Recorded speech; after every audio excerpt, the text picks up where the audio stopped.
selama ini kita kayak ngejar bayangan tuh, dunia tuh kan, uang dan lain sebagainya. Bisa nggak kita ngejar bayangan teman-teman? Nggak bisa. Makin dikejar bayangan makin ke sana. Padahal kita sebenarnya lagi menjauh dari cahaya dari Allah. Karena setiap ada bayangan pasti di belakangnya ada cahaya. Nah sekarang gimana? Rekomendasinya, point of recommendation-nya adalah kita kejar ilmu. Nurullah, cahayanya Allah seperti ilmu-ilmu agama, setiap ikram ini. Saat kita ngejar cahayanya Allah, akhirnya bayangan atau yang dunia tadi.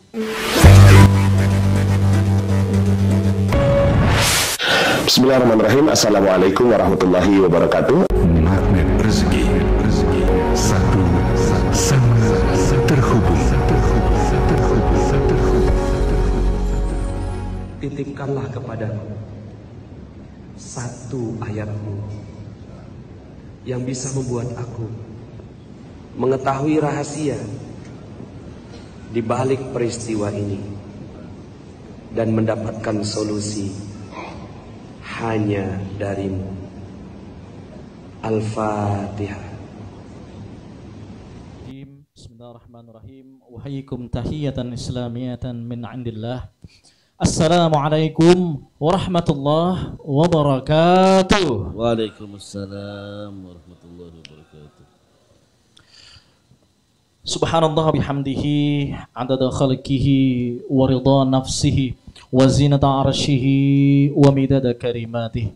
Asyhadu an la ilaha illallah wa asyhadu anna Muhammadan abduhu wa rasuluh. Allahumma salli ala sayyidina Muhammad wa ala alihi wa sahbihi wa sallim, amma ba'du. Al-Mukarram Kil Haj Al-Ustadz Wahidin wal Mukarramun Asatidah di Magnet Rezeki dan ibu bapak pejuang keajaiban, teman-teman semua, adik kakak, abang yang insya Allah dimuliakan Allah Subhanahu Wa Taala. Amin. Baik yang hadir di sini ataupun yang hadir secara online di live YouTube. Ikram, indahnya ngaji kitab di Rabu malam, masya Allah. Ya, saya teringat Ustadz salah seorang alim yang menyampaikan bahwa al-istiqomah khairum min alfi karamah, masya Allah. Jadi persistensi, konsistensi itu punya nilai tersendiri di mata Allah. Jadi kita ini kan para pejuang keajaiban di Magnet Rezeki, Ustadz ya. Dan levelnya karomah itu kan orang-orang yang sudah ya derajatnya ulama yang ngorok. Kita mah maunah masihan pertolongannya Allah gitu ya. Nah, yang kita kejar berarti kan mestinya bukan keajaiban itu sendiri. Berarti yang kita kejar kalau dari qaulul alim ini adalah istiqomahnya. Agar kenapa? Agar keajaiban, rezeki, termasuk duit itu yang ngejar-ngejar kita. Allah. Maka beruntunglah, masya Allah, teman-teman yang istiqomah, ikut ikram, ngaji, ngejarnya ilmu istiqomah. Nanti mal yang akan ya tunduk. Kenapa? Selama ini mungkin teman-teman semua yang ngejar kesana kemari, nyari rezeki dari jualan bakwan sampai jualan pizza. Ada yang sampai kerja dari yang menjadi staff sampai direktur, gitu ya. Tapi kenapa nggak ada cukupnya ya Ustadz ya? Bisa jadi jawabannya saat teman-teman hadir di majelis ilmu seperti ini. Kenapa? Selama ini kita kayak ngejar bayangan tuh, dunia tuh kan, uang dan lain sebagainya. Bisa nggak kita ngejar bayangan teman-teman? Nggak bisa. Makin dikejar bayangan makin ke sana. Padahal kita sebenarnya lagi menjauh dari cahaya dari Allah. Karena setiap ada bayangan pasti di belakangnya ada cahaya.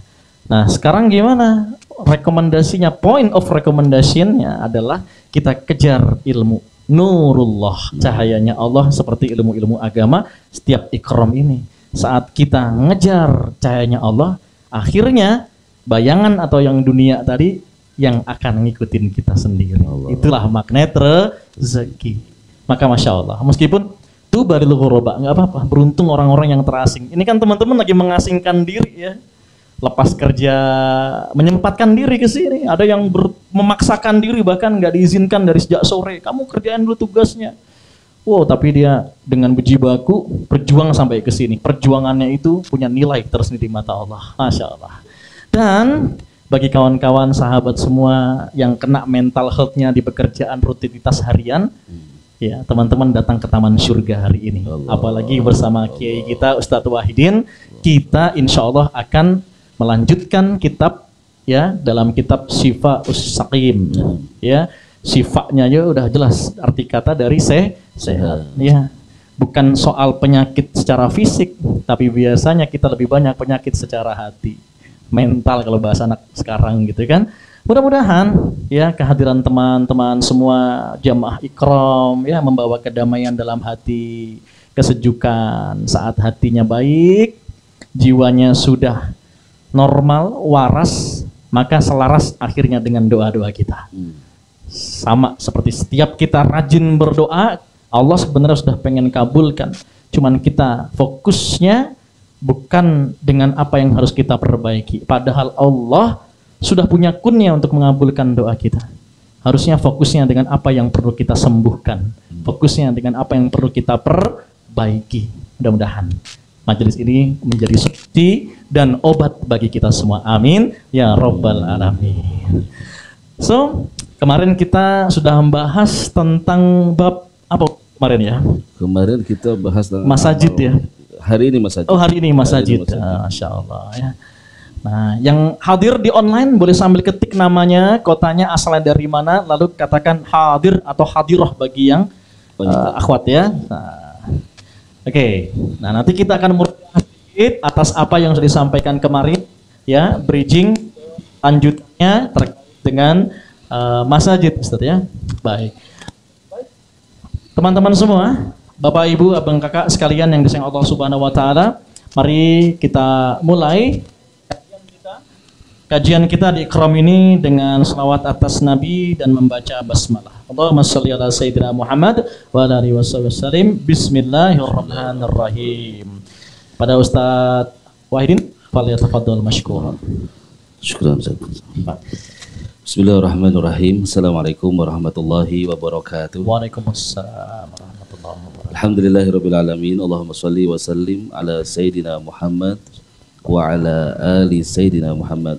Subhanaka la ilma lana illa ma 'allamtana innaka antal alimul hakim.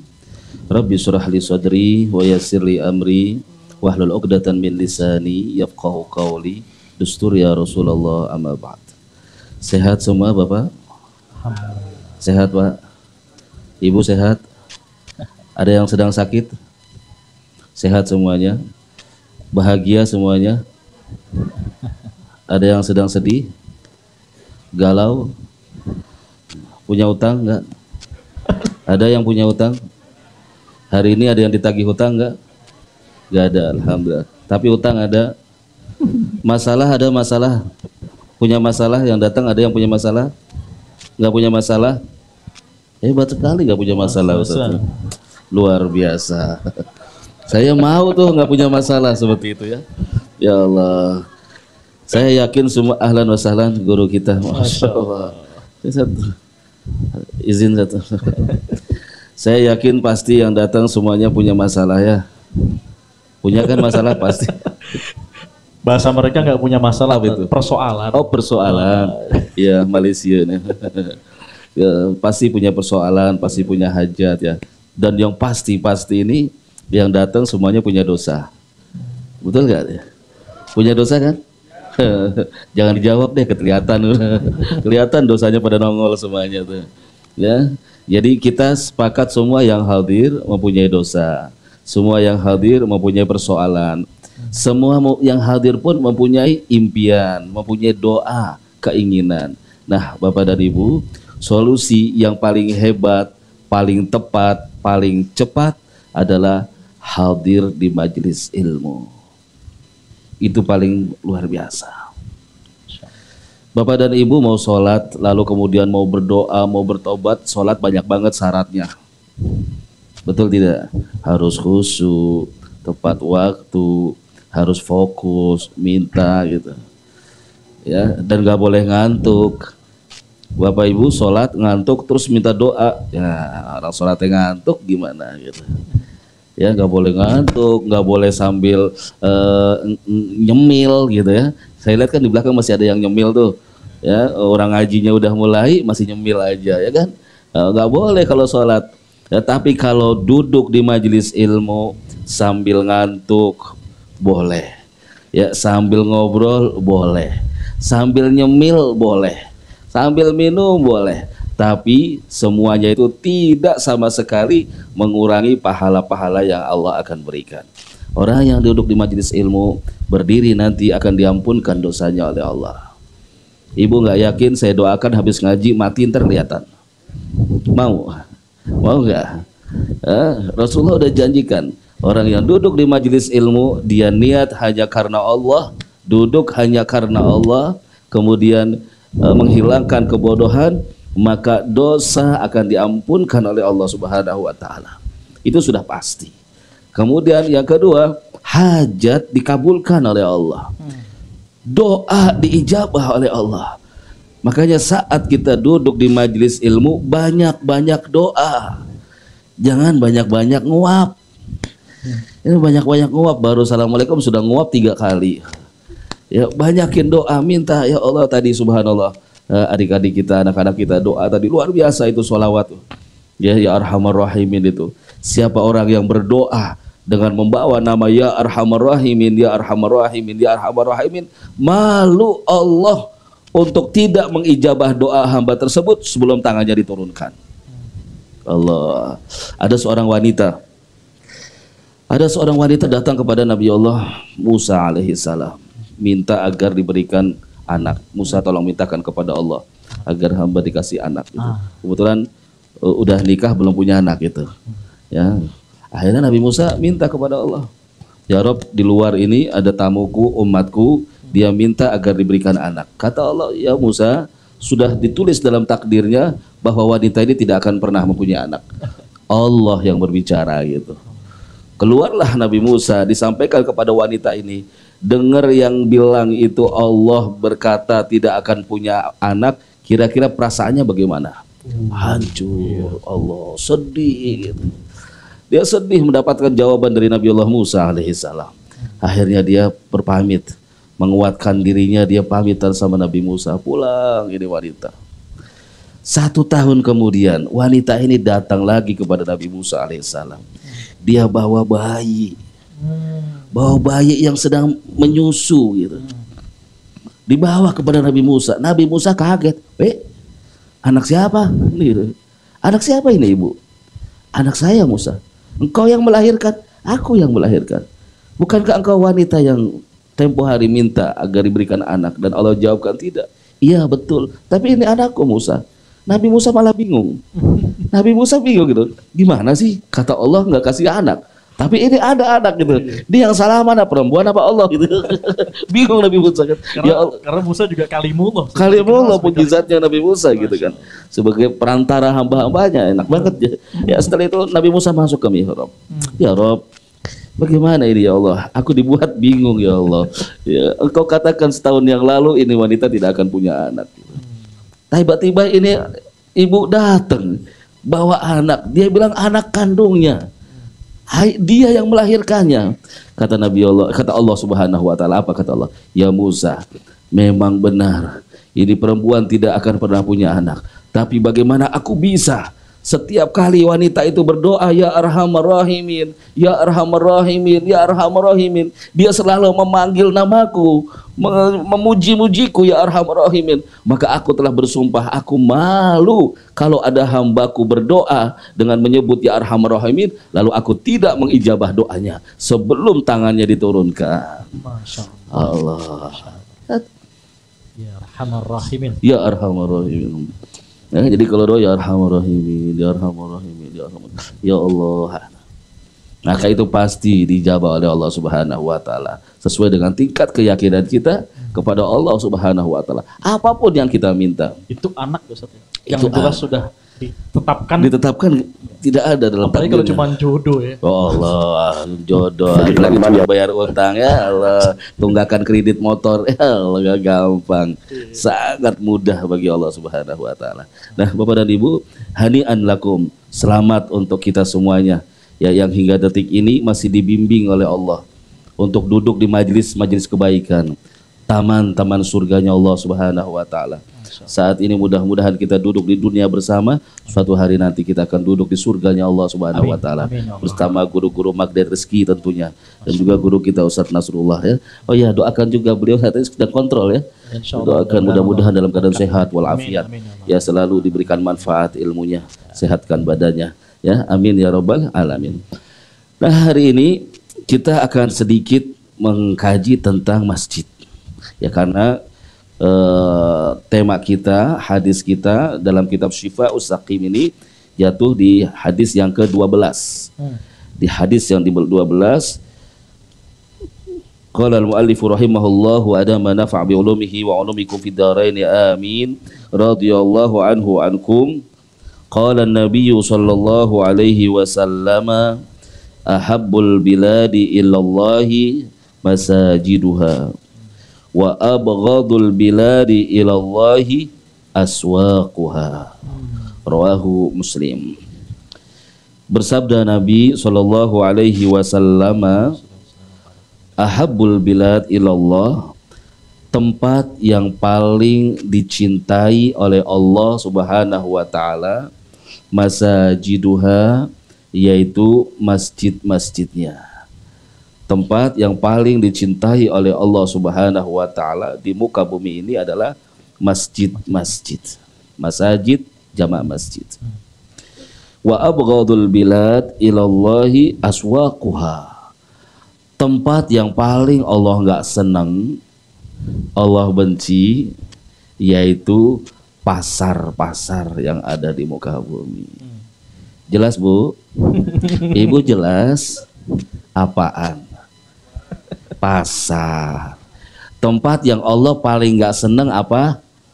Pasar. Sekali lagi, pasar. Jangan suka ke pasar. Ya, pasar.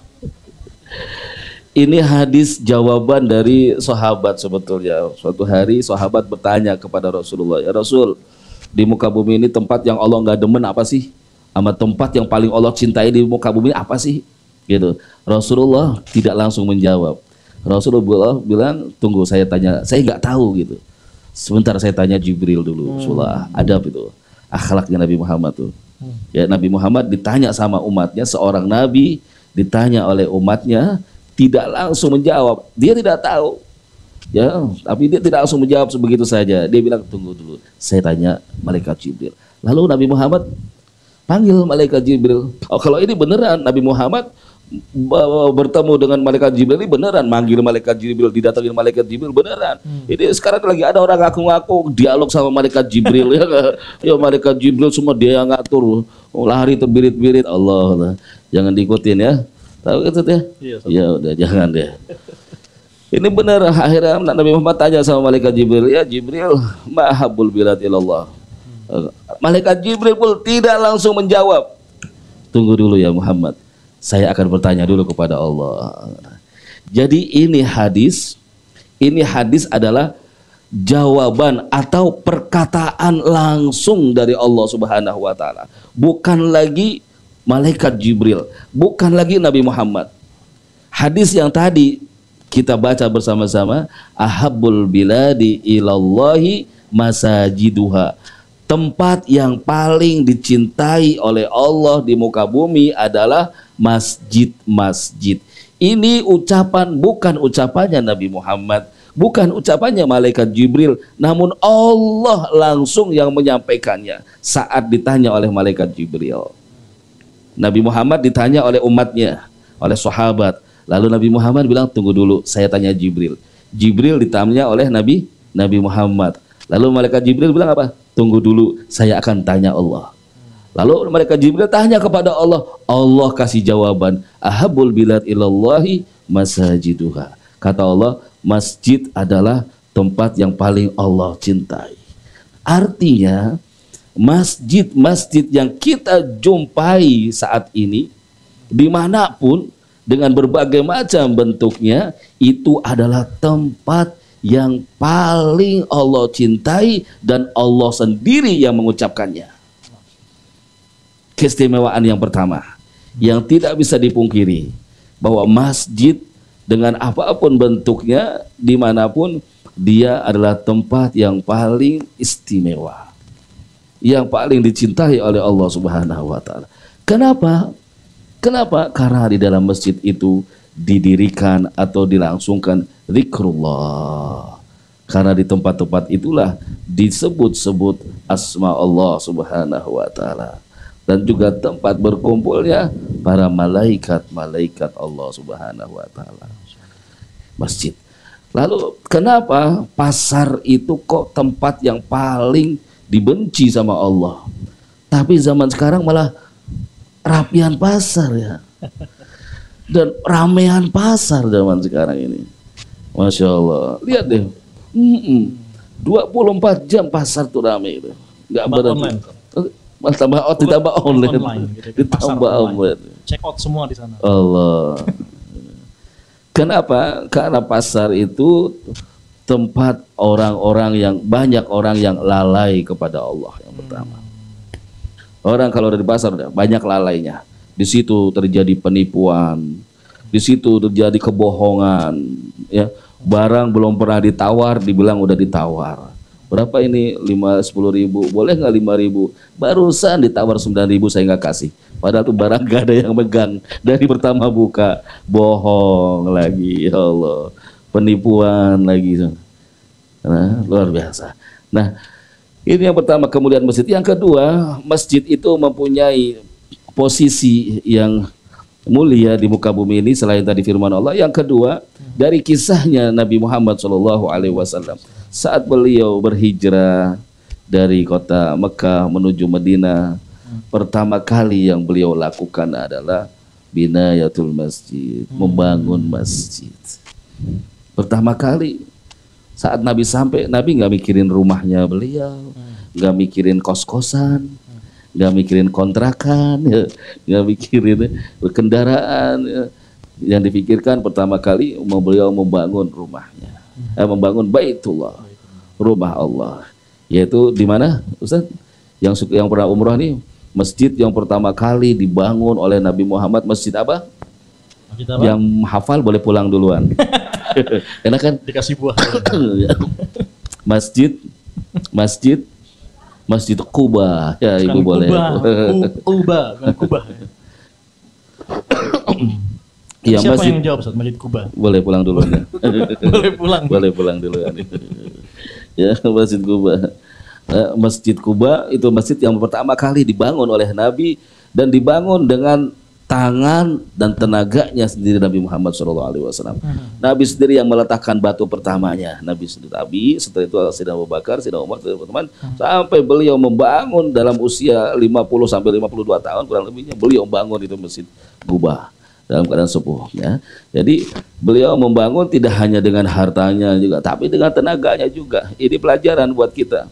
Ya, yang dimau oleh Allah, man bana masjidan, ya, banallahu baitan fil jannah. Siapa orang yang membangun satu masjid di bumi, di dunia, maka Allah akan membangunnya nanti di surga. Artinya bangun dengan hartanya, dengan tenaganya. Enggak cuma transfer. Ya, cuma transfer udah gitu. Saya nitip ya buat semen. Kalau bisa dengan tenaganya sebagaimana Nabi Muhammad SAW membangunnya. Karena nanti akan menjadi saksi di hari kiamat. Tapi nggak apa-apa kalau nggak ada tenaga karena mungkin kerja, yang penting transfer nggak apa-apa. Gitu. Ini ada orang tetangga di depan rumah bangun masjid, nggak pernah nengok, nggak pernah transfer, ngoceh mulu di belakang, salah mulu orang. Julid ya bang. Ya, Insya Allah. Ada Sayyidina Umar bin Khattab radhiyallahu an. Beliau katakan al-masajid buyutullah. Masjid-masjid itu, Bapak dan Ibu, rumah-rumahnya Allah Subhanahu wa taala fil ardi, di muka bumi. Wal musalli fi zairullah. Orang-orang yang berada di dalam masjid melaksanakan sholat, pada hakikatnya mereka adalah tamu-tamunya Allah.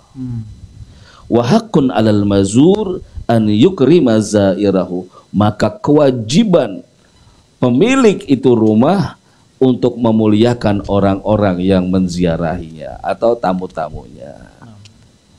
Jadi kalau kita ingin menjadi tamunya Allah, ya, datangi masjid-masjid.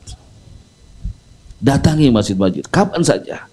Laksanakan di situ sholat 2 rakaat minimal tahiyatul masjid. Saat itu kita menjadi tamunya Allah. Saat kita menjadi tamunya Allah, maka otomatis spontan langsung Allah menyediakan jamuan-jamuannya untuk siapa yang datang ke rumahnya Allah. Halo? Alhamdulillah. Saya belum datang ya. Ini udah ada nih. Apa namanya Ustaz? Melon. Lemon. Melon. Oh, melon. Ya, saya belum datang udah ada. Kenapa? Oh, mau ada tamu. Oh, mau ada Ustaz Wahidin, disiapin air putih, dia siapin. Otomatis nggak pakai saya nelpon. Ustaz jangan lupa ya air putih sama melon ya, hari ini saya minta nggak pakai. Ini manusia punya tradisi. Manusia punya tradisi. Anda punya masalah, Anda punya kesulitan, datangi rumah Allah. Jadilah tamu Allah. Maka semuanya akan didengarkan oleh Allah Subhanahu wa taala. Fahaqqun 'alal mazur an yukrima zairahu. Ini yang hilang dari keyakinan kita. Ini yang hilang. Ta'zim, pengagungan kepada Baitullah sirna di hati orang-orang Islam. Dia masuk ke masjid seolah-olah dia masuk kepada sebuah bangunan biasa. Dia tahu Baitullah, tapi ta'zim, pengagungan kepada Baitullah itu enggak ada. Nah, di dalam surat apa itu ya? Surat Al-A'raf ayat 21.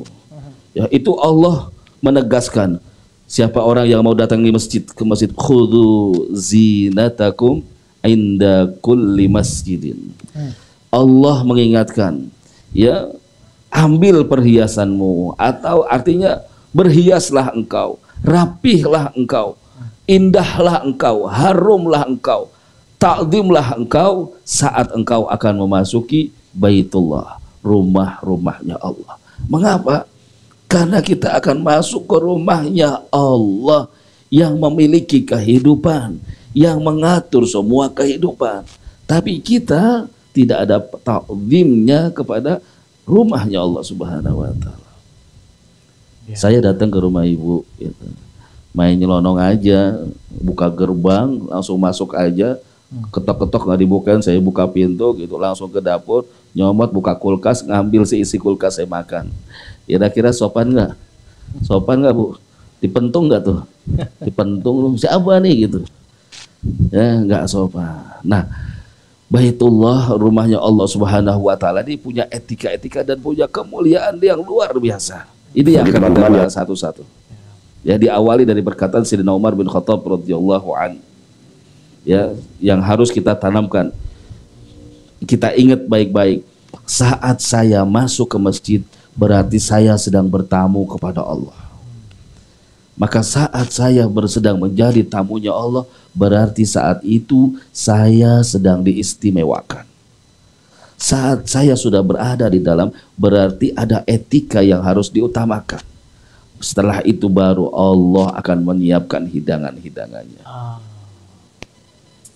Pemantasan diri itu penting. Oh, Masya Allah. Ya, ini yang hilang. Bagaimana kita panggil atau bertamu ke, katakan istana presiden. Nah, ya kan, presiden memanggil, ya kan, di sini ada mungkin Abid, Agus, Abus, datang. Ya, kita udah pasti tuh pakai pakaian yang paling bagus dari lemari kita kan. Semua parfum, rambutnya sisiran, ke barbershop dulu. Oh, everything gitu ya. Kita siapin karena presiden pasti akan mendengarkan apa kata rakyatnya. Ini yang punya presiden. Allah manusia. Yang punya presiden dan makhluknya ya Allah gitu. Allah. Makhluk aja kita diundang makhluk aja begitu. Pantas-pantasnya kita gimana tuh saat tiap ke Baitullah. Udah punya belum teman-teman para jamaah di sini spesial untuk ke masjid? Adanya kan ini spesial untuk kantor nih kan, spesial untuk ketemu calon idaman, rapi jali. Sekarang untuk ke masjid harus ada yang very spesial untuk doa Allah. Nah, jadi artinya fahamnya Bapak dari apa yang disampaikan tadi bahwa apapun Anda punya masalah, punya hajat, punya apa, datanglah ke Baitullah. Itu bentuk jamuannya Allah. Jamuannya Allah, Ustaz. Hakun 'alal mazur an yukrima zairahu. Dan wajib bagi orang yang didatangi untuk memuliakan orang yang mendatanginya. Babil akhlak. Kalau saya datang ke Ustadz gitu. Ya paling enggak kan air putih kopi keluar. Iya, Pak Ya amplop mantar transfer kan bisa. Iya. Gitu kan. Itu tunggu sisa. Itu antara manusia Ustaz. Betul. Nah, apalagi Allah yang zat yang maha pemurah, zat yang maha penyayang gitu. Lebih daripada manusia yang pandai memuliakan tamunya. Pasti. Nah, saat itulah ya, saat itu Anda di dalam rumah Allah di Baitullah itu harus menjaga etikanya, harus menjaga sopan santunnya, dibimbing oleh Rasulullah Shallallahu Alaihi Wasallam. Ya, dibimbing oleh Rasulullah SAW. Di antaranya etikanya, jangan pernah masuk ke dalam masjid kecuali setelah melaksanakan 2 rakaat tahiyatul masjid. Itu sebagai salam kepada Allah Subhanahu Wa Taala. Kalau kita ke rumah, Assalamualaikum, Pak Haji, Bu Haji, Assalamualaikum, gitu. Itu harus tuh, itu harus gitu. Ibu kalau datang ke rumah saya nggak Assalamualaikum, main buka pintu aja, nggak saya panggil lagi. Ya, paling tinggal Assalamualaikum. Nah kepada Allah gimana salamnya? Tahiyatul masjid, pengagungan kepada Allah. Kemudian yang kedua, niatkan i'tikaf selama kita berada di dalam masjid. Nawaitul i'tikaf lillahi ta'ala. Nawaitul i'tikaf. Nawaitul. Even cuman pengen 2 menit 3 menit aja di masjid, nawaitul i'tikaf. Walaupun hanya sekedar lewat. Oh, walaupun hanya sekedar lewat. Ini dia. Untuk mengambil pahalanya niat i'tikaf gitu. Nawaitul i'tikaf. Nawaitul i'tikaf. Kalau di Masjid Nabawi ada tuh, waktu itu ada begitu masuk pintu Babu Salam ada nawaitul i'tikaf, sekarang sudah dihapus gitu. Ada nawaitul i'tikaf di Masjid Nabawi terpampang gitu. Ada tulisannya nawaitul i'tikaf fi hadal masjid lillahi ta'ala. Ya.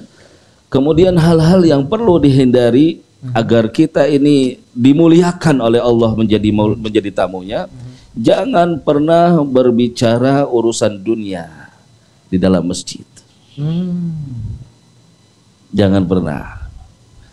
Ya, ada seorang sahabat namanya Halaf bin siapa itu, 40 tahun dia tidak pernah berbicara di dalam masjid. Suatu hari ada seorang murid yang mau berbicara mengenai hajatnya gitu. Lalu dibawa keluar sama dia. Dibawa keluar, dia lagi i'tikaf, dibawa keluar baru, kamu mau ngomong apa? Bicaralah sekarang. Kenapa sih harus di sini? Ya karena tadi di masjid tidak boleh bicara urusan dunia. Nah, ini yang Bapak Ibu perlu ingat. Ada ancaman dari Rasul ya. Al-kalamu fil masjid ya'kulul hasanat kama ta'kulun narul hatab. Berbicara di masjid itu dapat memakan, menghanguskan amal-amal kita yang sudah kita lakukan sebagaimana api menghanguskan kayu bakar. Sangat cepat. Itu berbicara urusan dunia di masjid.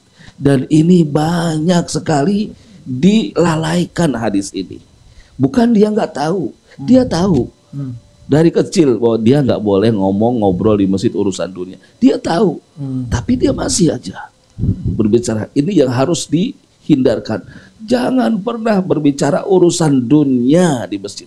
Bahkan Nabi sampaikan kalau ada orang berniaga di masjid, ada orang transaksi di masjid, deal-dealan di masjid, disunnahkan untuk mendoakan semoga Allah tidak berikan keberkahan dalam perniagaan. Sunnah doain yang jelek. Ya, jadi kita ini nggak boleh doakan seseorang yang buruk kecuali saat melihat tadi kita ada dulu. Semakin menarik kajian ikram kita kali ini kaitannya dengan bab masjid dalam kitab Syifa'us Saqim. Karena sudah azan Isya, kita perdengarkan terlebih dahulu azan Isya sejenak bagi yang hadir di Mushola Magnet Rezeki Center ini. Yang sedang online boleh break sebentar untuk menunaikan panggilan sholat Isya, untuk kemudian nanti bisa bergabung lagi bersama kita di ikram pada malam hari ini. Silakan, muadzin.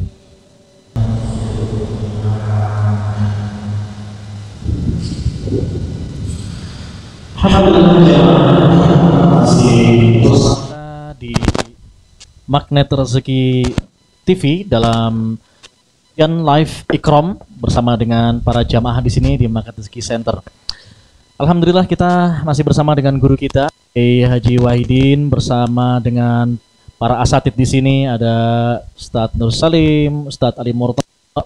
Beliau-beliau yang sudah alim ini pun hadir menjadi muta'alim di sini. Ini sebuah kehormatan.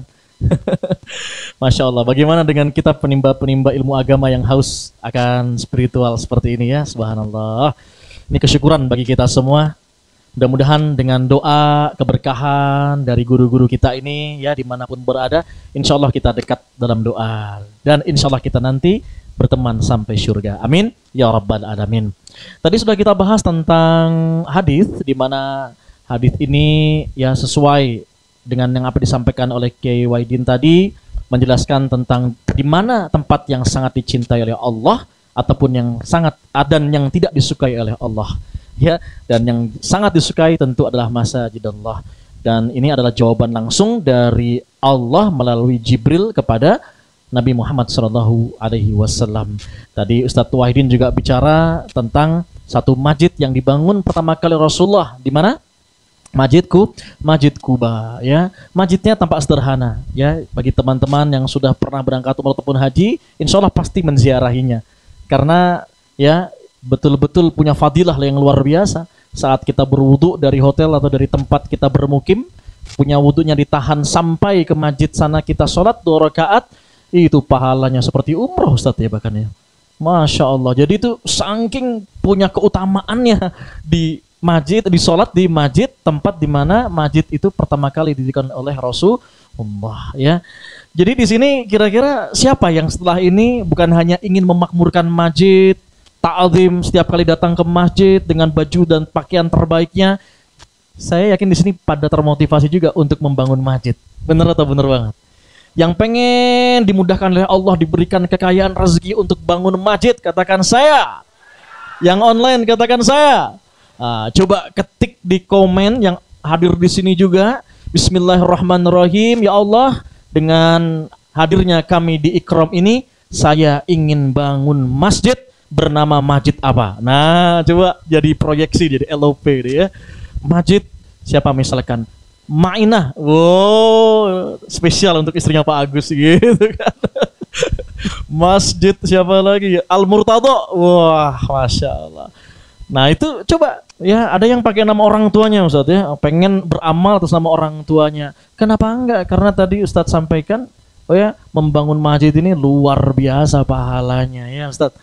Nah, kita lanjutkan nih, karena ada yang menarik tadi juga ya, tentang bagaimana di masjid kita nggak boleh ngomongin dunia. Ngobrol aja udah tabu gitu. Nah, ini batasannya sampai mana nih Ustadz? Batasan kita ya, ngobrol-ngobrol di masjid nih, kan gitu ya. Nah, termasuk juga nanti kaitannya dengan pasar nih. Batasannya sampai mana nih, biar kita itu walaupun di pasar, ya walaupun itu tempat nggak disukain Allah, tapi tetap kita zikrullah. Nah, mudah-mudahan ada advice untuk kita Ustaz. Kita lanjutkan teman-teman semua sambil disiapin catatannya, ataupun kalau ada pertanyaan disiapin untuk di sesi akhir nanti ya. Kepada Ustadz Wahidin, falyafadhal masykur.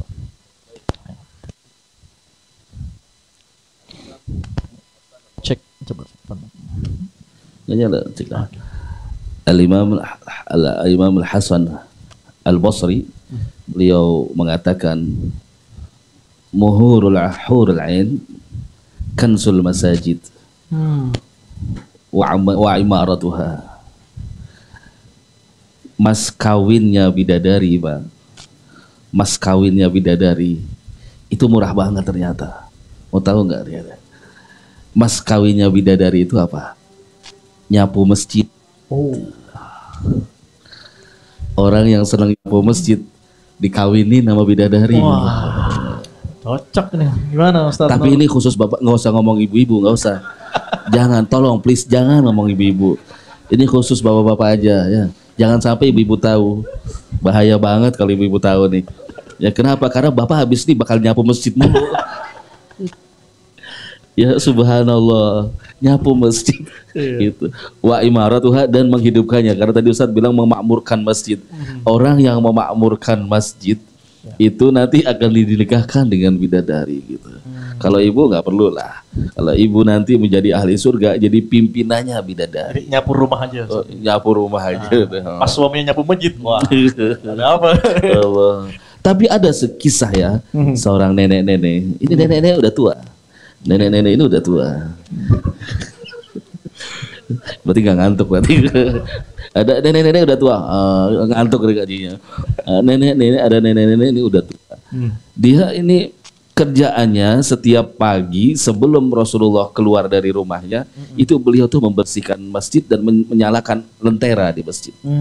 Jadi nerangin masjid lah gitu. Ya walaupun setelah itu keluar gitu, karena yang sholat di situ laki-laki. Cuman nenek ini selalu gitu. Begitu setiap harinya gitu. Hingga suatu hari saat Rasulullah keluar dari rumahnya, dari kamarnya, Rasulullah dapati masjid masih gelap. Dan biasanya sudah disapu itu pasir-pasirnya, lantainya itu masih kotor gitu. Hari pertama Rasul diam, hari kedua diam, hari ketiga baru bertanya sama sahabat, kenapa 3 hari ini berturut-turut aku tidak mendapatkan masjid ini menyala setiap aku masuk ke masjid. Lalu diceritakan bahwa fulana, ibu yang biasa ini meninggal. Kenapa engkau tidak kabarkan aku? Lalu tunjukkan aku kuburnya. Di mana kuburnya? Lalu diajak sama sahabat, lalu Rasul sholat gaib dan didoakan dari Rasul sebagai ahli surga. Ya Allah, menghidupkan lampu, menjaga lampu, membersihkan lampu, itu dijamin surganya oleh Rasulullah SAW. Itu keistimewaan masjid. Karena apa? Masjid Baitullah. Simpelnya begini, misal saja sebagai pendekatan faham. Kalau ada seseorang yang setiap hari membersihkan rumah saya tanpa saya minta, dia setiap hari membersihkan ruangan, membersihkan halaman, menyapunya, ada apapun dibersihkan, kira-kira pemilik rumah itu akan berterima kasih kepada dia atau tidak? Tentu terima kasih. Tentu saat dia tidak ada dia akan kehilangan. Saat dia sakit tentu akan menengok, mendoakan gitu. Itu manusia, apalagi Allah Subhanahu wa taala. Saat kita merawat Baitullah, membersihkan Baitullah, menjaga Baitullah, menerangkan Baitullah, menghidupkan Baitullah, itu Allah akan menjaminkan dengan surganya Allah Subhanahu wa taala. Dan Bapak Ibu tahu di Hadramaut itu yang beberapa hari yang lalu itu, hari Minggu kemarin itu ada di Cidodol itu ada namanya Haul Syekh Abu Bakar bin Salim, ulama besar namanya Syekh Abu Bakar bin Salim. Itu beliau seorang wali min auliyaillah yang mempunyai karomat yang luar biasa. Di antara karomatnya itu suatu hari pernah beliau ini sedang ngajar seperti ini gitu. Tahu-tahu bajunya basah semua. Basah kayak orang habis berenang. Gitu. Bukan olahraga lagi. Berenang basah kuyup bajunya. Allah. Satu hari lagi ngaji majlis seperti ini, bajunya basah kuyup. Setelah itu sudah anak-anak murid nggak ngeh, nggak ngeh gitu ya, nggak sadar gitu ya. Ya begitu aja mengalir. Gitu. Nah, setelah itu beberapa minggu kemudian datanglah kafilah-kafilah yang baru pulang haji. Jadi kalau dulu tuh kan haji pakai laut, pakai kapal gitu ya. Dari Yaman, Hadramaut ke Mekah pakai kapal. Nah, salah satu di antara mereka begitu turun dia bilang, mana Syekh Abu Bakar bin Salim? Saya mau ketemu dia, saya mau ketemu Syekh Abu Bakar bin Salim, saya mau berjumpa dia gitu. Oh, cari. Sampailah di depan rumahnya, lalu ada apa gitu. Iya, saya kalau bukan karena Syekh Abu Bakar bin Salim, saya sudah tenggelam di laut, diceritakan. Ternyata saat dia pulang haji, dia naik kapal, kapalnya terpecah jadi 2.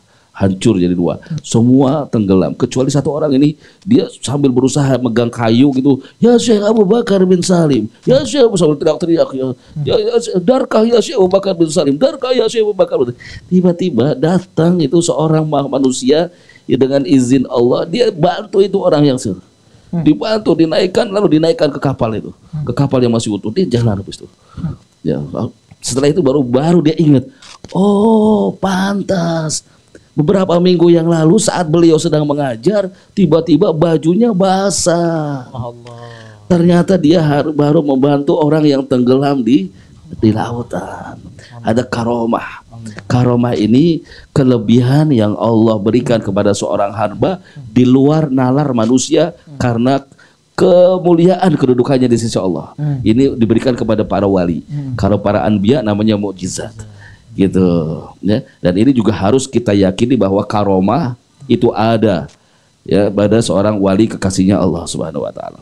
Nah, beliau itu di antara apa ya, amal-amal beliau yang disembunyikan dari manusia.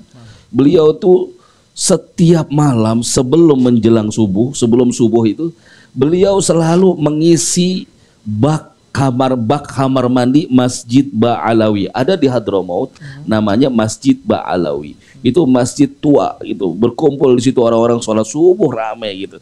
Rumahnya beliau itu waktu saya dari Hadramaut dari Tadim ke sana itu perjalanan naik mobil kurang lebih 2 jam. Masya Allah. Itu 2 jam itu.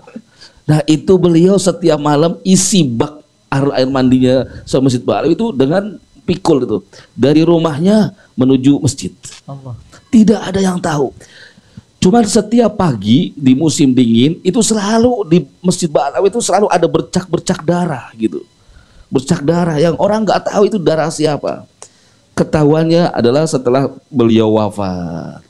Setelah beliau wafat, Masjid Ba'alawi setiap subuh nggak ada air. Gitu.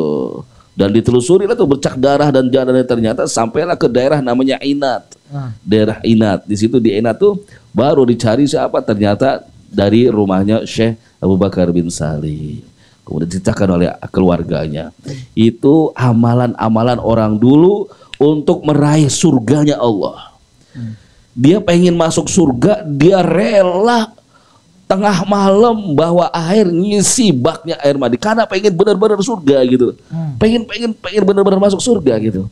Kita sama, kita pengen banget masuk surga, tapi amalnya nggak ada. Amalnya nggak ada. Pengennya masuk surga pakai medsos. Jadi ringan gitu ya. Asik gak gitu. Jadi malu banget dengan amal-amalnya orang dulu tuh, Masya Allah.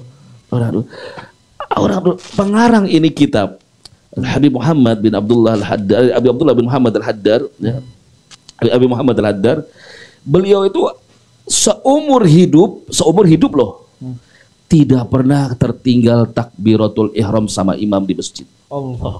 Seumur hidup, kecuali sekali. Seumur hidup kecuali sekali. Ya karena beliau bukan ketinggalan, karena sampai di masjid imam sudah Fatihah. Artinya sebetulnya belum ketinggalan ya, belum ketinggalan jamaahnya, cuman ketinggalan takbiratul ihram bareng imam. Luar biasa nggak tuh? Lalu apa yang dia lakukan setelah berjamaah? Assalamualaikum warahmatullahi wabarakatuh. Dia ajak muridnya sholat kembali, sholat fa'idah, sholat untuk mengkodok sholat yang dulu gitu. Walaupun mungkin tidak ada yang tertinggal. Untuk apa? Untuk jangan sampai tertinggal takbiratul ihram dengan imam. Oh. Luar biasanya orang-orang dulu tuh karena pengen masuk surga tuh. Ya malu kita ini. Ya makanya selalu saya sampaikan, kita ini mau masuk surga lewat apa sih yang kita andalkan dibanding amalnya orang-orang dulu. Lalu kita mau sombong dengan Al-Habib Abdullah bin Husin bin Tahir kalau tidak salah. Beliau itu dalam satu malam itu membaca lafaz ya Allah ya Allah ya Allah ya Allah 25.000 dalam satu malam. 25.000. Belum ditambah dengan sholawatnya, belum dengan sholat malamnya 1.000 rakaat, belum khatmul Qur'annya 40 kali, ada bilang 60 kali dalam satu malam. Mereka pengarang itu yang pengarang kitab yang pengarang qasidah ya Arhamar Rahimin ya Arhamar Rahim itu beliau masih katakan apa syairnya beliau, ya Rabbi ma ma'na amal wa kasbuna kullu zalal lakin lana fika amal tuhil idhamar. Dia masih katakan apa, ya Allah, saya ini tidak mempunyai amal apa-apa, apa yang aku lakukan semuanya ini adalah sampah, tidak berharga, tapi ya Rob, aku hanya mempunyai satu husnudzan, cita-cita harapan, yaitu Engkau ya Allah Subhanahu wa taala yang dapat menerima amal-amalku. Segitunya dia beramal masih ngaku nggak punya amal. Malu kita kalau dengan orang-orang salaf. Makanya kita ini dianjurkan oleh guru-guru kita ini jangan pernah tinggalkan duduk dengan majelis-majelisnya orang salaf. Majelis yang dibaca kitabnya orang-orang terdahulu. Gitu. Kenapa? Karena mereka adalah obat hati. Kutul gulub gitu. Obat hati gitu. Ya, ada lagi satu kitab yang baru-baru ini disyarahkan oleh Al-Habib Umar bin Hafid yang juga ke Indonesia juga. la yakthuru hammuk maguddir yakun. Itu ada sebuah kasidah yang dikarang oleh seorang ulama yang bernama Al-Habib Abdullah bin Alwi bin Muhammad Al-Haddad. Beliau ini yang pengarang kitab Ratibul Haddad. Beliau dari kecil sudah dibutakan oleh Allah. Buta. Dari kecil buta. Tapi keilmuannya, ibadahnya, beliau katakan saat beliau usia 63 tahun, beliau berkata, saya sudah mengamalkan semua sunnahnya Nabi Muhammad yang pernah dilakukan. Masya Allah. Kecuali satu, yaitu mati dalam usia 63 tahun. Ya Rabb. Seperti itu. Tapi subhanallah, beliau wafatnya pas umur 63 tahun. Jadi sempurna, semua sunnahnya Nabi Muhammad dilakukan. Paling akhir sunnah yang dilakukan adalah memanjangkan rambutnya sampai ke tengkuknya itu. Nabi di akhir hayatnya agak panjang rambutnya sampai tengkuk, tapi bukan juga gondrong gitu. Jangan bilang orang gondrong, kenapa? Ikutin Nabi, jangan. Nabi biarpun gondrong cakep, minyakan, wangi rambutnya, nggak apek kayak gitu. Gondrong ngikutin Nabi, tapi apek sampoan jarang ngaku ngikutin Nabi ya. Jangan hati-hati ngomong ngikutin Nabi. Nah, itu beliau karena la yakturu hammuk maguddir yakun. Jangan kau banyak mikir, jangan kau banyak mengeluh, jangan kau banyak stres. Maguddir yakun, segala sesuatu yang terjadi akan terjadi. Enggak usah. Ya, la yadik satu, jangan kau sempit hati, kecil, santai aja. Ada di salah lanjutnya fagnami sukun. Jadi kata beliau siapapun kita ya saat tertimpa persoalan, tadi kan bahasanya persoalan, ujian gitu. Apa yang harus kita lakukan? Fagnamis sukun. Ya, diam, merenung. Enggak usah ngomong ke orang lain. Enggak usah cerita ke orang lain. Enggak usah sampaikan ke orang lain. Apalagi pakai medsos. Ya, berantem sama suami, status muncul. Ya enggak? Suami enggak ada status. Istri juga jangan. Apalagi kesulitan kita punya kesulitan ekonomi ini, status lagi jangan. Man fataha baba soalin fatahallahu sab'ina baban minal faqr. Siapa orang yang menyampaikan kepada orang kesulitannya, ngadu-ngadu gitu ya. Aduh, saya susah banget nih, melarat saya nih. Itu siapa yang suka begitu, maka Allah telah siapkan 70 pintu kefakiran setelah itu. Allah. Bakal susah mulu hidupnya gitu. Makanya ke Allah aja. Itu fahnami sukun katanya. Fahnami sukun. Ya jangan diam. Ini santai diam udah. Karena apa? Karena segala sesuatu yang akan menjadi takdirmu pasti akan terjadi. Nggak usah ngoyo-ngoyo, nggak usah gitu. Kalau saat ini kita lagi sulit, lagi dalam persoalan, udah tenang aja. Pasti berlalu. Gitu pasti selesai. Cool ya. Cool aja gitu kalau kata Magdalena cool ya. Cool aja kali apa keles.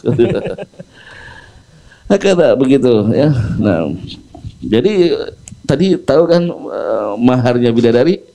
Nah, pokoknya sekarang kalau ke masjid cari sapu. Ngepel ya boleh deh. ngepel mungkin jadi ratu. Jadi ngepel. Dan memakmurkan masjid. Ya, senang ke masjid. Ada satu sahabat namanya Sya'ban. Gitu. Sya'ban ini sahabat Rasul yang beliau tidak pernah meninggalkan masjid seumur hidupnya. Selalu sholat berjamaah di masjid gitu. Ya, itu Sya'ban itu.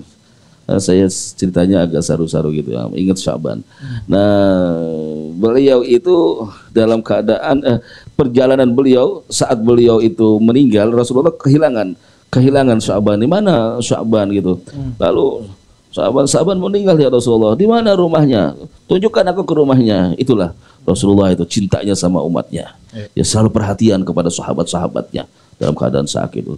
Tahu ternyata perjalanan rumahnya Sya'ban ke masjid 3 jam. 3 jam perjalanan tuh. Buat apa? Buat sholat berjamaah doang seumur hidupnya. Allah, kita wala dzikrullahi akbar aqimis shalah. Masya Allah. Wahab bin Munabbah radhiyallahu anhu, beliau berkata, yu'ta bil masjid yaumil qiyamah ka'amthali sufun. Nanti di hari kiamat, Pak, masjid yang selalu kita datangi, yang selalu kita makmurkan, ya, itu nanti akan didatangkan oleh Allah Subhanahu wa taala seperti perahu gitu, yang dihiasi dengan yakut, dengan permata gitu semuanya, ya. Fatasfa'u li ahliha. Nanti itu perahu-perahu itu akan memberikan pertolongan kepada orang-orang yang memakmurkan masjid. Jangan jauhi masjid dah. Ya, tapi juga harus dijaga etika di dalam masjid. Seperti tadi, batasannya apa? Al-kalam, yang namanya kalam itu pembicaraan, ngobrol. Ngobrol itu berarti ada timbal balik. Saya ngomong, dia nyambung menyambung. Itu yang nggak boleh. Ya kalau misalnya, jangan lupa ya Bu, ntar kita arisan ya. Oh iya, ya nggak apa-apa. Itu kan cuma sekedar bukan ngobrol. Kecuali arisan, emang yang dapat siapa? Kok dia terus sih? Saya belum dapat. Ini itu beda lagi, itu udah ngobrol. Itu nggak boleh. Ya, termasuk juga kalau kita mau baca fikih sekarang, ya termasuk kita sih nggak ngobrol. Kita ini Masya Allah gitu, khusyuk di masjid gitu. Cuman tangan nggak berhenti, ya nggak balas WhatsApp, chatting gitu lah. Apa itu ngobrol apa bukan kira-kira Ustadz itu? Ada Ustadz Salim, mohon petunjuknya. Menurut fatwa Majelis Ulama Iya, gimana kira-kira itu gitu. Kita mah diam di masjid gitu. Apalagi yang lebih mengenaskan di saat sholat Jumat, ikhwan. Sholat Jumat itu Masya Allah ngenas gitu. Ya sholat Jumat ini saatnya kita tinggalkan semua aktivitas gitu. Terutama kalau kita berkhutbah itu harus disampaikan. Ya, sebelum kita sampaikan materi khutbah, sampaikan bahwa tentang tidak boleh berbicara, sibuk dengan itu. Ya karena akan menghanguskan pahala Jumat. Termasuk ada mujadid gitu. Ya ada lagi gitu. Di sini khatib Jumat gitu. Di sini main game. Allah main game online. Ini Ustaz, apa check out ya? Transaksi di dalam masjid. Ya Allah. Ya, ada satu barometer buat kita perlu ingat ya.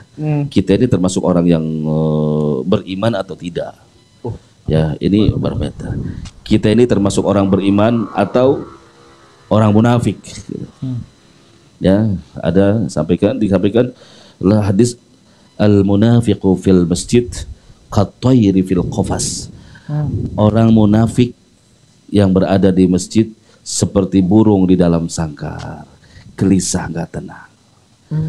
Kalau ada kita berada di masjid malah nggak betah, nggak nyaman, nggak tenang, saksikan bahwa dia adalah munafik.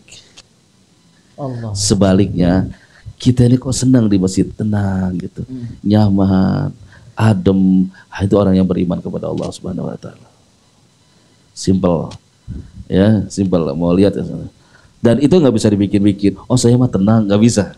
Nggak bisa dibikin-bikin itu secara tadi. Dia akan merasakan masjid itu tenang. Itu untuk muhasabah diri masing-masing. Nah, kita ya, tayyib. Idza ra'aitum rajula ya'tadul masjid fashhidu lahu bil iman. Siapa orang yang menyaksikan bahwa seseorang itu senang melazimi masjid? Kalau ada orang kelihatan dia senang ke masjid, istiqomah ke masjid, saksikan dia orang yang beriman kepada Allah. Cirinya orang yang beriman kepada Allah. Bahkan dalam hadis basyiril musya'ina fi dhulami binuri tami yaumil qiyamah. Berikan kabar gembira buat orang-orang yang selalu senang berjalan di waktu gelap menuju masjid. Dengan apa kabar gembiranya? Dengan cahaya yang sempurna nanti di hari kiamat. Ya, jadi khulasahnya, kesimpulannya, ya, tanamkan dalam hati kita bahwa masjid itu adalah Baitullah. Ya, Baitullah itu bukan kata-kata kecil.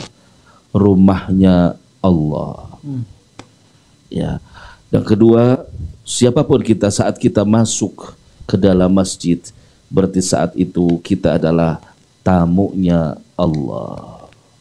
Maka bersenang-senanglah. Manfaatkan waktu sebaik-baiknya saat kita berada di masjid. Karena saat itu Allah sedang menjamu tamu-tamunya seperti kita ini hamba-hambanya kedatangan tamu. Gitu. Ya Allah jujawat gitu. Ya kalau kita ketemu orang yang dermawan, kita bertamu sama orang yang dermawan gitu, apa aja lewat dipanggil.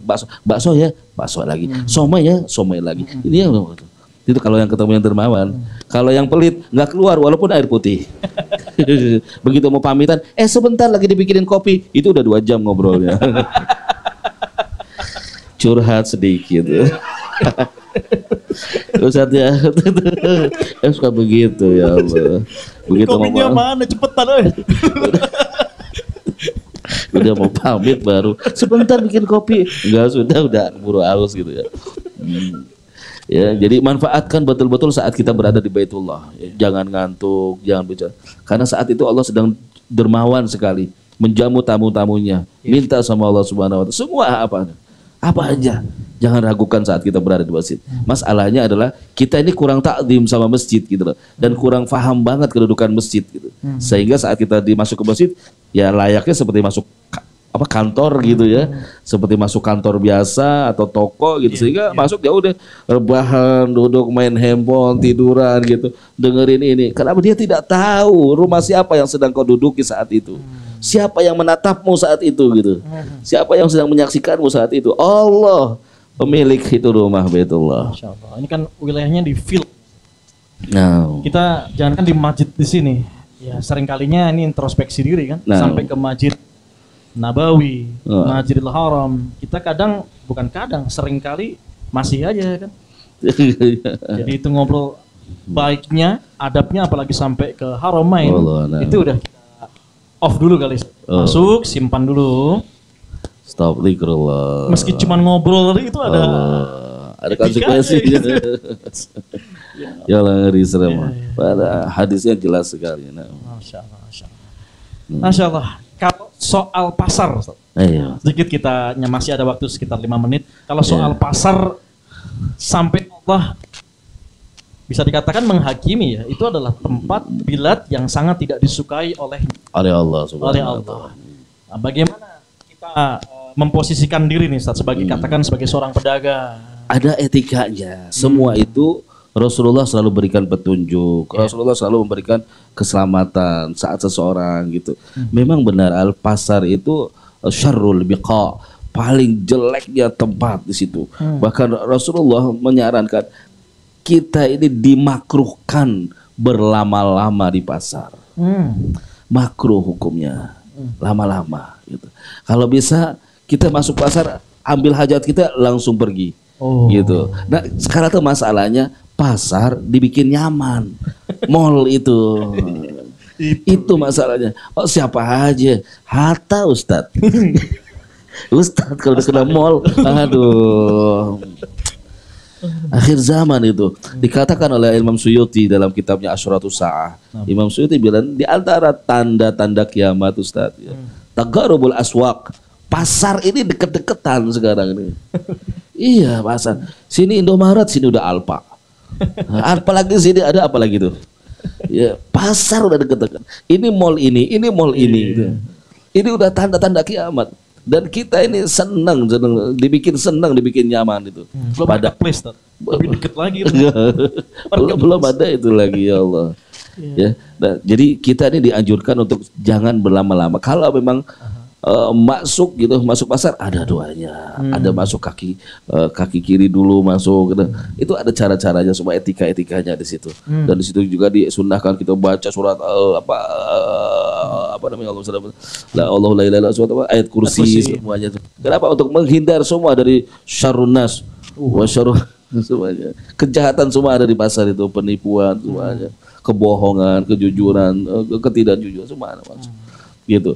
Dan yang paling bagus adalah orang yang masuk pasar itu yang paling akhir gitu. Jadi paling akhir masuk udah mau tutup baru belanja, itu paling cakep gitu. Karena bakal buru-buru gitu. Oh gitu caranya. Ya, jadi kalau mau masuk pasar, ibu mau belanja, cari waktu-waktu yang kira-kira mall udah mau tutup. Nah, itu dapat sunnahnya. Ini bener Ustaz? Iya bener, serius. Oh, jadi cari waktu akhir sebelum pasar tutup gitu. Jadi jam 10 kan tutup tuh biasanya mall ya. Nah, ibu belanja masuk situ jam 9. jadi belanjanya cepet-cepet. Kan udah umum udah coba berjalan segera untuk ke kasir melakukan transaksi pembayaran gitu kan. Nah, itu dapat sunnahnya itu kalau disunahkan begitu buru-buru. Kalau bagi pedagangnya mungkin setidaknya minimal itu ya. Seperti halnya kalau kita lihat aswak di Baina Haramain itu ya. Kalau udah adzan dia selesai sholat, tutup semua. Tutup semuanya. Tutup, nggak peduli dia mau ada pengunjung mau apa, Iya. tutup udah gitu ya. Iya. Nah, kita terapkan sebagai muslim mungkin yang masih berdagang gitu ya, termasuk teman-teman wakil resmi ataupun sobat bisnis yang dinar jualannya, masuk pasar buyback seperlunya ya. Habis itu segera keluar dari WA. Paling nggak banyak baca wirid dikir. Oh, siap. Jangan sampai meninggal di pasar. Gitu. Allah. Ya Allah. Kalau di Hadramaut itu pedagang-pedagangnya itu semua laki-laki. Jadi dan mereka semuanya hafal Quran. Oke. Jadi pasar itu sambil nunggu pembeli mereka zikirnya Quran. Oh. Antara pedagang dengan pedagang tadarus gitu. Jadi pedagang tadarus sampai sekarang. Biar Gitu. balance kali ya, dia tahu juga ya. Masya Allah, Masya Allah. Ya, Masya Allah. Ini menjadi sebuah palu godam ya kalau bagi saya pribadi. Mudah-mudahan kita menjadi orang-orang yang semakin dekat dengan masjid, Ya Rabb. yang tenang bawaannya, barometernya orang beriman tadi. Kalau bawa ke masjid tuh udah adem, cool, tenang gitu kan. Iya. Udah nggak mikirin orderan, nggak mikirin poin, apalagi yang mau SGS. Udah fokus gitu kan, tapi relax gitu di dalam masjid. Dan di saat pasar sebisa mungkin ya zikir dan segera keluar kalau udah selesai keperluannya. Bagi pedagang di balance Ya, dengan pedagang banyak zikir, banyak baca wirid. Quran Iya. gitu, Masya Allah. Ustadz, apa betul ada qaulul alim juga? Ini dalam konteks orang akan meninggal sesuai dengan kebiasaannya dan akan dibangkitkan di hari nanti, hari kebangkitan itu ya, dengan bagaimana kondisinya saat meninggal Akhir dunia, di meninggalnya. akhir. Ini kayaknya ada hadis riwayat Bukhari, Muslim juga di Qaulul Alim nih ya. Nah, itu kita dalam konteks tadi, bab tadi masjid, ini jadi parameter kita kan Ustaz? Iya, betul. Antara masjid konteksnya ibadah dengan suk konteksnya Dagang, Enggak, iya. gitu ya.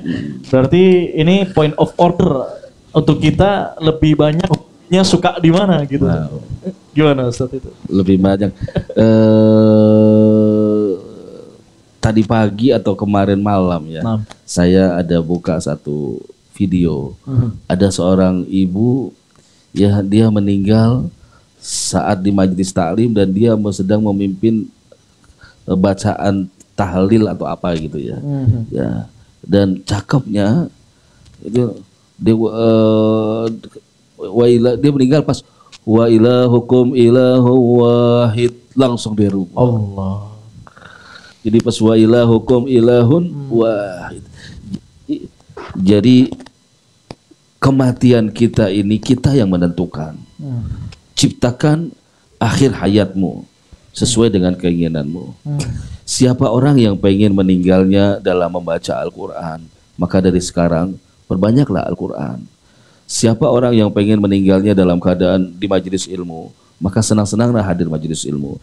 Siapa orang yang pengen meninggalnya dalam keadaan bersujud, maka mulai sekarang perbanyaklah sujud. Karena nanti itu yang akan menjadi akhir daripada hayat kita. Ya, sesuai dengan kebiasaan kita saat kita sehat. Apa yang dibiasakan nanti itu yang akan diberikan oleh Allah Subhanahu wa taala. Jadi tentukan tentukan akhir hayat kita mulai sekarang. Mana?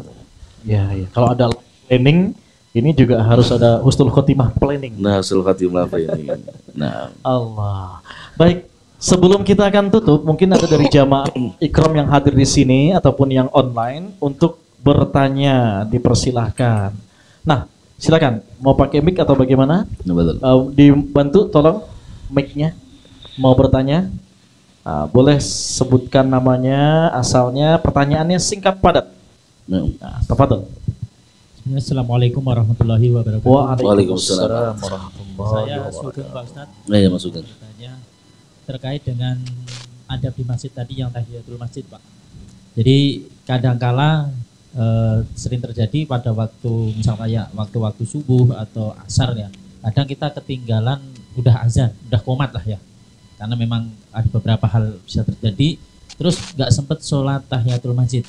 Apakah bisa diganti dalam artian setelah sholat tersebut, misalnya sholat subuh terus sholat tahiyatul masjid? Karena memang ada informasi yang saya dapat bahwa tidak boleh sholat setelah sholat subuh atau sholat asar, misalnya seperti itu. Karena saya sering misalkan di tempat kerja azan baru siap-siap sampai tempat itu sudah komat dan nggak bisa untuk sholat tahiyatul masjid. Nah, itu Pak Yayi untuk mohon dibantu dijawab. Terima kasih. Assalamualaikum warahmatullahi wabarakatuh. Betul. Nah, ini khususnya bagi orang yang istiqomah ya, sudah terbiasa. Tapi kalau yang jarang-jarang yang nggak dapat ini hukumnya. Ya, ini juga disampaikan oleh guru kami Al-Habib Salim bin Abdullah Asy-Syatiri. Ya, beliau seorang ulama di Hadramaut dengan fatwanya gitu. Jadi kalau kita sudah terbiasa sholat tahiyatul masjid, kemudian saat kita datang ke masjid mendapati imam sudah mulai sholat itu, ada dua pilihan. Yang pertama, kita bisa memasukkan sholat tahiyatul masjid dengan di dalam niatnya sholat berjamaah. Jadi usolli fardhu dhuhri di dalam hati sekaligus dengan tahiyatul masjid. Maka Anda mendapatkan pahalanya sholat berjamaah zuhur dan juga mendapatkan pahalanya sholat tahiyatul masjid. Jadi memasukkan, dan ini juga ada dalilnya, as-saghair tandariju tahtal kabair. Dalam kaidah fikih, sesuatu yang kecil bisa dimasukkan ke dalam yang besar. Salat ini kan sunnah, ini besar, bisa dimasukkan. Semisalnya kita janabah di hari Jumat, ya. Sementara selain mandi janabah di hari Jumat itu ada sunnah juga mandi Jumat, ya. Lalu bolehkah kita mandi Jumat bareng dengan satu mandi? Boleh. Jadi satu niat mandi junub sekaligus mandi sholat sunnah Jumat itu boleh. Karena kaidahnya tadi yang kecil bisa masuk kepada yang besar. Termasuk juga misalnya wudu. Kita punya hadas kecil dan hadas besar. Ya, hadas kecil dan hadas besar. Jadi kalau kita junub, apakah untuk sholat kita perlu wudhu lagi? Boleh, kita mencukupkan dengan mandi junub saja, tidak perlu lagi. Dengan dasar tadi as-saghair tandariju tahtal kabair. Pilihan yang kedua, bagi orang yang istiqomah boleh, tapi di situ ada khilaf ulama. Gitu. Lebih baik pilih yang pertama tadi, masukkan niat tadi sholat sunnahnya bersama dengan sholat fardu berjamaah. Wallahu a'lam. Masyaallah, jazakallah Ustaz.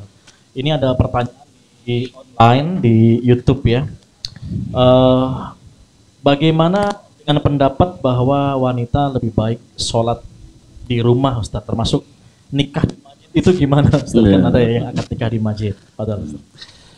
Ya, pertama wanita itu memang dianjurkan yang afdal, yang bagus sholat di rumah.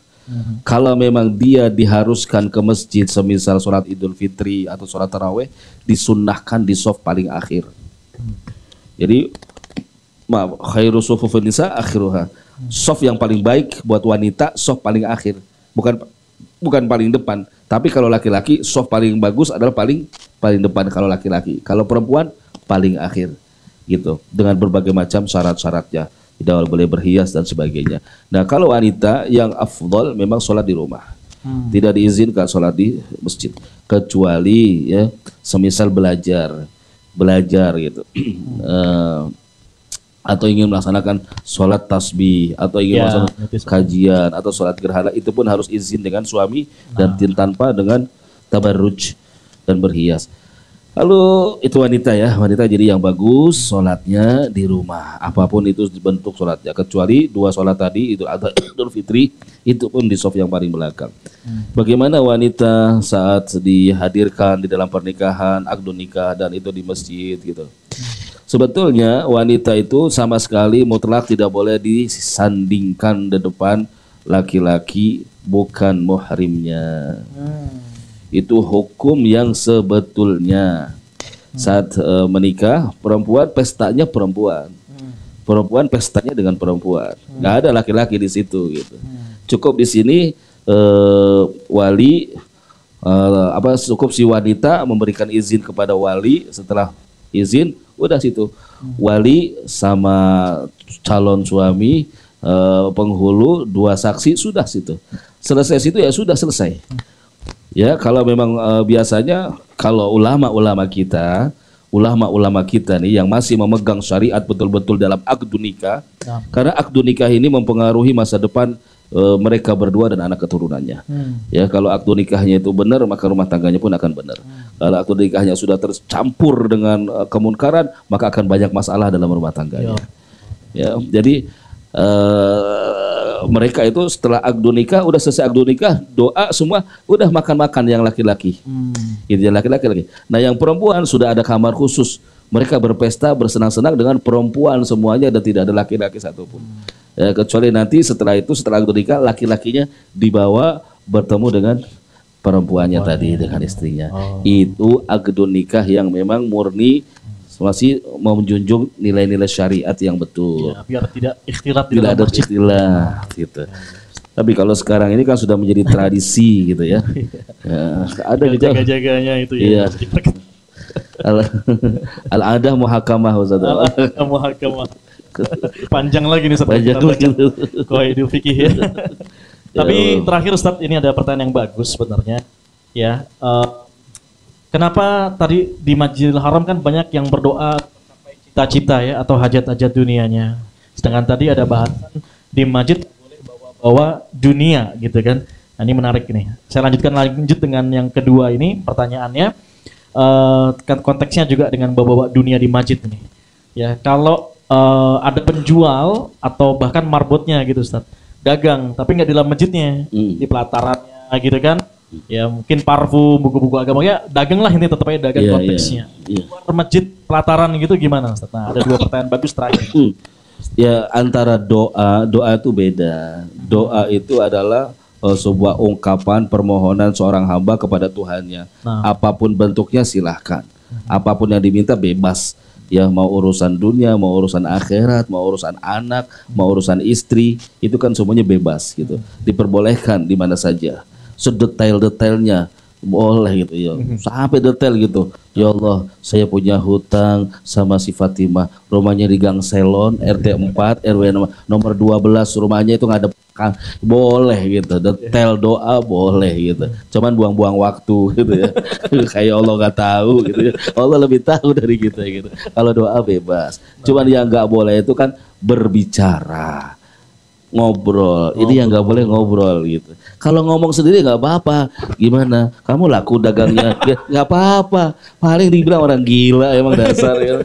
Nggak, ibu mau ngomong dunia sendiri bebas. Bebas ngomong ke dinding gitu, ke mihrab masjid. Ya Allah capek deh gue jadi orang, nggak ngobrol sendiri, bebas. Paling dari belakang orang gila sinting, nggak apa-apa. Ya nggak boleh tuh ngobrol, ada lawan bicara gitu loh. Ada lawan bicara, ngomongin dunia, ngomongin gimana anak ente. Iya anak saya sekarang nih belum dapat nih kuliah di mana, tahu nggak kemarin disuruh minta 100 juta. Aduh, itu malah dunia. Itu udah panjang kali lebar, itu ya nggak boleh. Iya, Ustaz. Gimana tuh si siapa? Sarkona gitu. Waduh, lama lah gitu. Iya. Tadi apa Yang kedua tadi ini Ustaz, dagang ya, tapi di pelataran. Ya selama dia sudah keluar dari lingkar masjid, itu boleh. Yang nggak boleh itu di masjid, di dalam masjid. Yang banyak itu di teras. Itu yang nggak boleh. Oh, teras belum boleh. Teras tuh masih masuk masjid itu. Oke.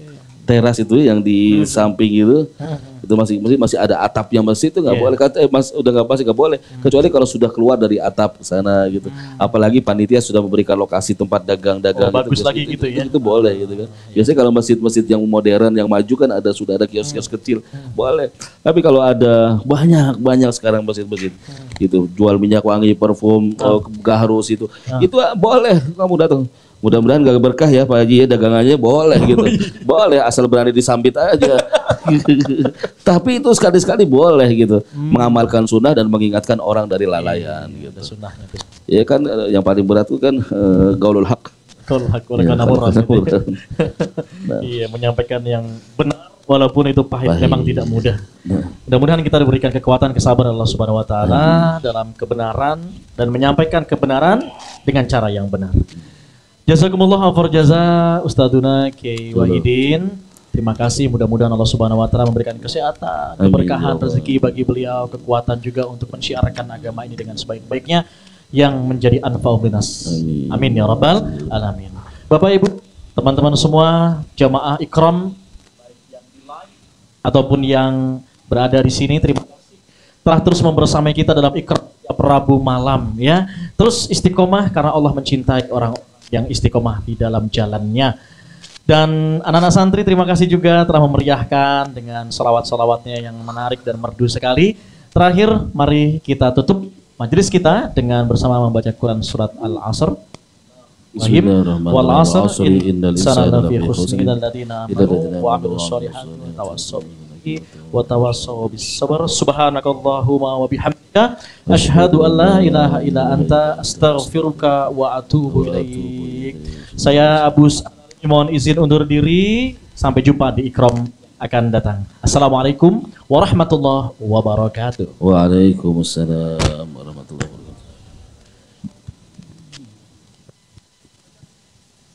Bagi teman-teman yang belum subscribe dan baru saja menemukan channel ini, silahkan subscribe. Insya Allah Anda akan mendapatkan materi-materi yang terbaik dari channel ini. Insya Allah Anda adalah makhluk yang ajaib. Tinggal kita sempurnakan faktor-faktornya. Dan insya Allah dalam video-video berikutnya kita akan lanjutkan materi ini sampai Anda menemukan potensi terbesar diri Anda dan menjadi makhluk ajaib sebagaimana yang Allah Subhanahu wa Ta'ala inginkan untuk Anda. Sampai jumpa. Assalamualaikum warahmatullahi wabarakatuh.